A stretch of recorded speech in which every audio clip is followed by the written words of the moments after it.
Okay, you are one of the main leaders of the Malawi trip this year. When you found out that you were doing that, how did you feel? How did you react? What was going on in your head? Yeah, my first question was, are you sure? And then when they said yes, I said, are you really sure?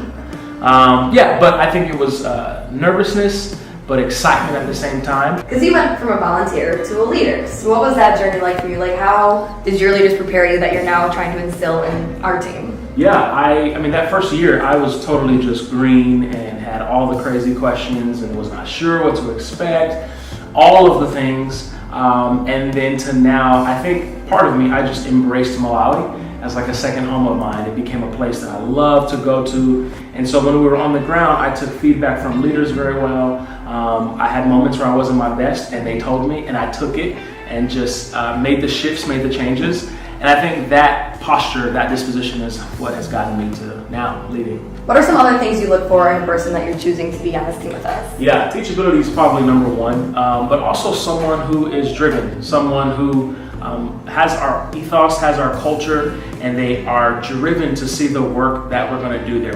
They're driven to see that work get done. Also people who are willing to fail, willing to admit that they don't know it all, willing to make mistakes. When you mess up, you fess up, people who have that kind of state of mind. I don't know it all. I don't have all the answers.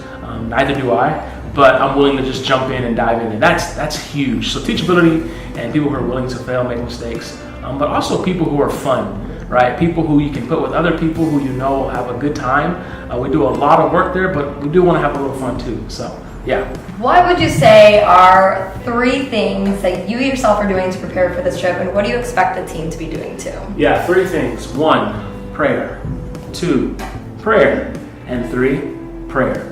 Lots of prayer. I expect our team to be praying a lot and getting spiritually ready for this, because it's not just a trip, it's not just a vacation. It's not just something we're going to go do and have a good time doing and learn so much about ourselves. No, we are trying to go create future in an entirely different country than our own. So for me, I'm doing a lot of praying. I'm doing a lot of strategy, a lot of strategizing just to make sure that everything is working out according to the plan that we created. And then 3 is just preparing logistically, right? So down to flights, airfare. What have you done to make sure that your heart is aligned with God's as you go through this whole process? Constantly dedicating time to prayer, dedicating time to hear from God, more than my normal prayer life, and more than I normally would, just because this is a big mission.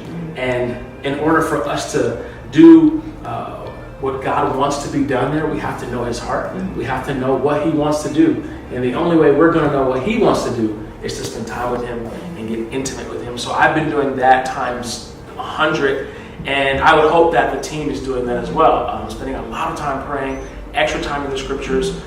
We have a group text, and I occasionally send out, hey, pray for these things today, because that's so important that we're praying and that we're on the same page spiritually, so that when we get there and chaos happens, because it will happen, we will have been rooted and grounded in such deep faith and prayer that we know what to do. You have a team that's comprised of so many different people, backgrounds, ethnicities, ages, you name it. We're very different people. Yeah. How do you get such a variation of human beings to work together for such a crazy thing that we're doing?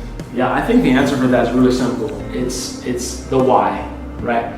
Once everyone knows the why, then no matter what their background, no matter what their personality is, all of that becomes second nature to the mission that we're going to do. The why is so important. Simon Sinek in one of his TED Talks says, people don't buy what you do, they buy why you do it.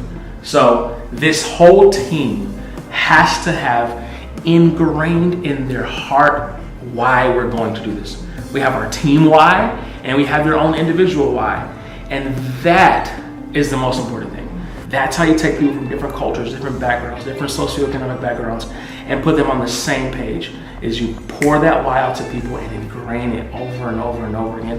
And then it becomes, dare I say, easy, but a little easier to get people to team together if they know why we're doing what we're doing. What is the why? Yeah, I mean, the big part is that, on the most mission trips, if you will, they go overseas with this idea of, we're gonna go and do this for them. we're going to go and create this for them. That is not our stance. Our stance is that we are going to partner with what they are already doing. How narcissistic of us is it to think that we take God to this country? God is not there already, so we take him with us. No. I think it's just important for everyone to realize, hey, like, that's the why. We're going to partner with what God is already doing there. He's doing such incredible things there already, and we get to go be a part of what he's doing. We're not taking anything to go give them. No, we're partnering with what they're already doing. They're the ones who are going to change their country. They're the ones who are going to make change. We're there 2 weeks out of a 52-week year. That is literally not sustainable. So what we do for 2 weeks, we just go and like hype them up for 2 weeks, and we partner with them, and then that carries on for the other 50 weeks until we see them again next year. I know for me, when I first went last year, I didn't exactly understand that, and now it makes sense. Right. So I think it's amazing that we're really explaining that to the team. Right. We're showing them what we're doing. So I love that that's the why. Yeah. That's incredible. Sweet. So I want to know, how has Malawi changed you? You meet people who are so generous, and they're giving from a place of poverty. They're giving from a place of lack. You have people who, upon our departure, they want to give us gifts. They want to give us things, and it's incredible because my mindset is like, oh, they don't have anything. How are they going to give me something? But I leave Malawi every year with this idea of how much more generous can I be? How much more loving, how much more serving can I be? I look at the Malawians who are giving out of lack. And I have, by all standards, probably more than them, on paper. And sometimes my giving doesn't even come close to what they're giving out,